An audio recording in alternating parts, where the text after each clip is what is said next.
राधे राधे। आप सभी का स्वागत है मेरे YouTube channel Radhe Radhe world पर। आज के इस वीडियो में हम बात करने वाले हैं उत्पन्ना एकादशी का व्रत कब रखा जाएगा, पारण दिन एवं उत्पन्ना एकादशी व्रत कथा। इस साल 2025 मार्गशीर्ष कृष्ण पक्ष की एकादशी तिथि उत्पन्ना एकादशी का व्रत 15 नवंबर 2025 शनिवार को रखा जाएगा एवं इसका पारणा दिन अगले दिन यानी 16 नवंबर 2025 रविवार को रखा जाएगा। उत्पन्ना एकादशी व्रत कथा। एक समय की बात है, सूत जी कहने लगे, हे ऋषियों, इस व्रत का वृतांत और उत्पन्ना प्राचीन काल में भगवान कृष्ण ने अपने परम भक्त युधिष्ठिर से कही थी, वही मैं तुमसे कहता हूँ। एक समय युधिष्ठिर ने भगवान से पूछा था कि एकादशी व्रत किस विधि से किया जाता है और उसका क्या फल प्राप्त होता है। उपवास के दिन जो क्रिया की जाती है आप कृपा करके मुझसे कहिए। यह वचन सुनकर श्री कृष्ण कहने लगे, हे युधिष्ठिर, मैं तुमसे एकादशी का व्रत का महात्म्य कहता हूँ, सुनो। सर्वप्रथम हेमंत ऋतु में मार्गशीर्ष कृष्ण एकादशी से इस व्रत को प्रारंभ किया जाता है। दसवीं को सायंकाल भोजन के बाद अच्छी प्रकार से दातुन करके, ताकि अन्न का अंश मुंह में रह न जाए। रात्रि को भोजन कदापि ना करें, न अधिक बोले। एकादशी के दिन प्रातः 4 बजे उठकर सबसे पहले व्रत का संकल्प करें। इसके पश्चात शौच आदि से निवृत्त होकर शुद्ध जल से स्नान करे। व्रत करने वाला चोर, पाखंडी, परस्त्रीगामी, निंदक, मिथ्याभाषी तथा किसी भी प्रकार के पापी से बात न करे। स्नान के पश्चात धूप, दीप, नैवेद्य आदि 16 चीजों से भगवान का पूजन करें और रात को दीपदान करें। रात्रि में सोना या प्रसंग नहीं करना चाहिए। सारी रात भजन कीर्तन आदि करना चाहिए। जो कुछ पहले जाने अनजाने में पाप हो गए हों उनकी क्षमा मांगनी चाहिए। धर्मात्मा पुरुष को अब कृष्ण और शुक्ल दोनों पक्षों की एकादशियों को समान मानना चाहिए। जो मनुष्य ऊपर लिखी विधि के अनुसार एकादशी का व्रत करते हैं उन्हें शंखेश्वर तीर्थ में स्नान करके भगवान के दर्शन करने से जो फल प्राप्त होता है वह एकादशी व्रत के 16वें भाग के भी समान नहीं है। व्यतिपात के दिन दान होने देने का लाख गुना फल होता है। संक्रांति से 4 लाख गुना तथा सूर्य चंद्र ग्रहण में स्नान दान से जो पुण्य प्राप्त होता है वही पुण्य एकादशी के दिन व्रत करने से मिलता है। अश्वमेध यज्ञ करने से 100 गुना तथा 1 लाख तपस्वियों को 60 वर्ष तक भोजन कराने से 10 गुना, 10 ब्राह्मणों अथवा 100 ब्रह्मचारियों को भोजन कराने से 1000 गुना पुण्य भूमि दान करने से होता है। उससे 1000 गुना पुण्य कन्यादान से प्राप्त होता है। इससे भी 10 गुना पुण्य निवेदन करने से होता है। अन्नदान के समान इस संसार में कोई ऐसा कार्य नहीं है जिससे देवता और पितृ दोनों तृप्त होते हो, परंतु एकादशी के व्रत का पुण्य सबसे अधिक होता है। 1000 यज्ञों में से भी अधिक इसका फल होता है। इस व्रत का प्रभाव देवताओं को भी दुर्लभ है।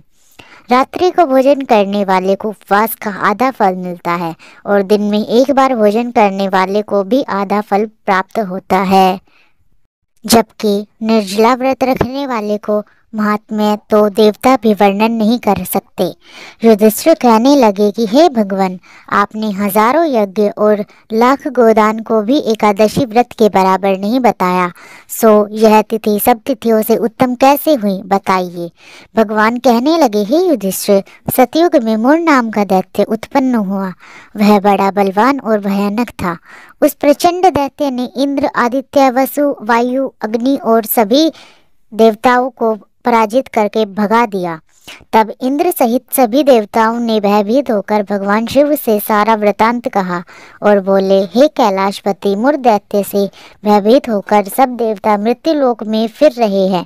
तब भगवान शिव ने कहा, हे देवताओं, तीनों लोकों का स्वामी, भक्तों के दुखों का नाश करने वाले भगवान विष्णु की शरण में जाओ, वे ही तुम्हारे दुखों को दूर कर सकते हैं। शिवजी के ऐसा वचन सुनकर सभी देवता क्षीर सागर में पहुँचे। वहां भगवान को शयन करता देख हाथ जोड़कर उनकी स्तुति करने लगे कि हे देवताओं द्वारा स्तुति करने योग्य प्रभु, आपको बारंबार नमस्कार। देवताओं की रक्षा करने वाले मधुसूदन, आपको नमस्कार है। आप हमारी रक्षा करें। दैत्यों से भयभीत होकर हम सब आपकी शरण में आए हैं। आप इन संसार के कर्ता, माता पिता, उत्पत्ति और पालन करता और संहार करने वाले हैं, सबको शांति प्रदान करने वाले हैं। आकाश और पाताल भी आप ही हैं। सबके पितामह ब्रह्मा, सूर्य, चंद्र, अग्नि, सामग्री, होम, आहुति, मंत्र, तंत्र, जप, यजमान, यज्ञ, कर्मकर्ता, बोधका आप ही हैं। आप सर्वव्यापक हैं। आपके सिवा तीनों लोकों में चर तथा अचर कुछ भी नहीं है। हे भगवान, दैत्यों ने हमको जीतकर स्वर्ग से भ्रष्ट कर दिया है और हम सब देवता इधर उधर भागे भागे फिर रहे हैं। आप उन दैत्यों से हमें सबकी रक्षा करें। इंद्र के ऐसे वचन सुनकर भगवान विष्णु कहने लगे कि हे इंद्र, ऐसा मायावी दैत्य कौन है जिसने सब देवताओं को जीत लिया है? उसका नाम क्या है? उसमें कितना बल है और किसके आश्रम में है तथा उसका स्थान क्या है, कहाँ है? यह सब मुझसे कहो। भगवान के ऐसे वचन सुनकर इंद्र बोले, भगवान, प्राचीन समय में एक नाड़ी जंग नामक राक्षस था। उसके महापराक्रमी और लोक विख्यात मुर नाम का एक पुत्र था। उसकी चंद्रावती नाम की एक नगरी थी। उसी ने सब देवताओं को स्वर्ग से निकालकर वहां अपना अधिकार जमा लिया है। उसने इंद्र, अग्नि, वरुण, यम, वायु, ईश, चंद्रमा आदि सबके अधिकार कर लिया है। सूर्य बनकर स्वयं ही प्रकाश करता है, स्वयं ही मेघ बन बैठा है और सबसे अजय है। हे असुर निकंदन, आप उस दुष्ट को मारकर देवताओं को अजय बनाइए। यह वचन सुनकर भगवान ने कहा, हे देवताओं, मैं शीघ्र ही उसका संहार करूंगा। तुम चंद्रावती नाम की नगरी में जाओ।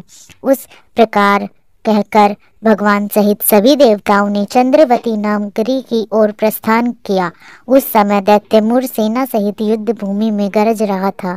उसकी भयानक गर्जना सुनकर सभी देवता भय के मारे चारों दिशाओं में भागने लगे। जब स्वयं भगवान रणभूमि में आए तो दैत्य ने उन पर भी अस्त्र शस्त्र आयुध लेकर दौड़े। भगवान ने उन्हें सर्प के समान बाणों से बींध डाला। बहुत से दैत्य मारे गए, केवल मुर बचा रहा। वह अविचल भाव से भगवान के साथ युद्ध करता रहा। भगवान जो जो भी तीक्ष्ण बाण चलाते वह उसके लिए पुष्प सिद्ध होते। उसका शरीर छिन्न भिन्न हो गया, किंतु वह लगातार युद्ध करता रहा। दोनों के बीच मल्ल युद्ध भी हुआ। 10,000 वर्ष तक उनका युद्ध चलता रहा, किंतु मुर नहीं हारा। थककर भगवान बद्री का आश्रम चले गए। वहां हेमवती नामक सुंदर गुफा भी थी। उसमें विश्राम करने के लिए भगवान उसके अंदर प्रवेश कर गए। यह गुफा 12 योजन लंबी थी और उसका एक ही द्वार था। विष्णु भगवान वहां योग निद्रा की गोद में सो गए। मुर भी पीछे पीछे आ गया और भगवान को सोया देखकर मारने का घात हुआ। तभी भगवान के शरीर से उज्जवल कांतिमय रूप वाली देवी प्रकट हुई। देवी ने राक्षस मुर को ललकाया, युद्ध किया और उसे तत्काल मौत के घाट उतार दिया। श्री हरि जब योग निद्रा की गोद से उठे तो सब बातों को जानकर उस देवी से कहा कि आपका जन्म एकादशी के दिन हुआ है, अतः आप उत्पन्ना एकादशी के नाम से पूजित होंगे। आपके भक्त वही होंगे जो मेरे भक्त हैं। बोलो एकादशी माता की जय।